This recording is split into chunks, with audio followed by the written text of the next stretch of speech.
Guess what, Spanily? There's new research to talk about again. And you know how much I love that. So today, we're talking about a new study that was just recently published. Researchers from the University of Copenhagen recently published a new paper called The Dark Core of Personality. And in this paper, they revealed something very interesting. It's called the D factor. Basically what it is the common denominator between the dark triad qualities, which include Machiavellianism, Narcissism, and psychopathy. What the researchers found is that if you have any of the dark triad qualities, you are more likely to have another dark triad quality. And this is the D factor. And that is what we're talking about today at queenbeing.com. So let's get started. Closed captioning provided by Athena Moberg and CPTSDFoundation.org. My name is Angie Atkinson, and on this channel I offer free daily video coaching to help you discover, understand, and overcome narcissistic abuse in toxic relationships. I like to call it toxic relationship rehab. So if that sounds good to you, hit that subscribe button and we'll get going. So this German-Danish study was done, and what researchers found really might surprise you. Basically, this study took several different qualities, not just the 3 basic qualities. And what it found is that if you have any of these tendencies, you are more likely to also have one of the other tendencies. The study was done at the University of Copenhagen in partnership with 2 other universities. And what they determined is that there are 9 dark traits related to the dark triad, but the new discovery is that they all may be related to one common root cause. The study was just published in the Journal of Psychological Review. Researchers wanted to know, based on 9 different traits, how each trait related to one another. Really quickly, I'm going to tell you what their definitions were for the traits during the study so that you know exactly where they're coming from. So first we have egoism, which is of course a preoccupation with your own stuff at the expense of other people, your own achievements at the expense of other people. Then we have Machiavellianism, which is quite simply the basic belief that the ends justify the means, and it's kind of a callous, negative way to look at the world and a willingness to manipulate. Then we have moral disengagement, which, as we all know, a lot of narcissists are really good at. This is simply the ability to do bad things without feeling bad about it. Then we have narcissism, which is the lack of empathy, excessively being self-absorbed, the feeling of superiority, the need for attention on an extreme level. Then there's psychological entitlement, which is just the belief that they deserve more than other people, that they're better than other people. Psychopathy, which is again the lack of empathy as well as lack of self-control and serious impulsivity issues.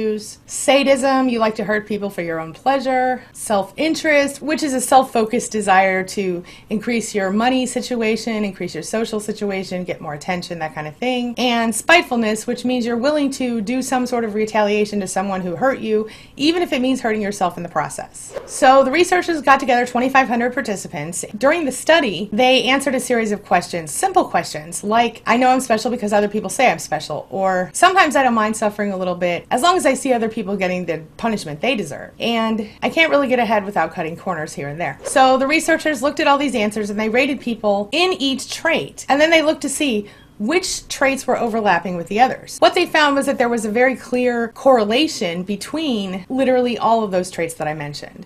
So if you have one of those traits, you're more likely to have another trait, statistically speaking, within that group of traits. So what does this mean and why does this happen? This is what they're calling the D factor, which very broadly they're defining as the tendency to maximize your own utility at the cost of other people, accompanied by certain beliefs that make you feel justified in that behavior.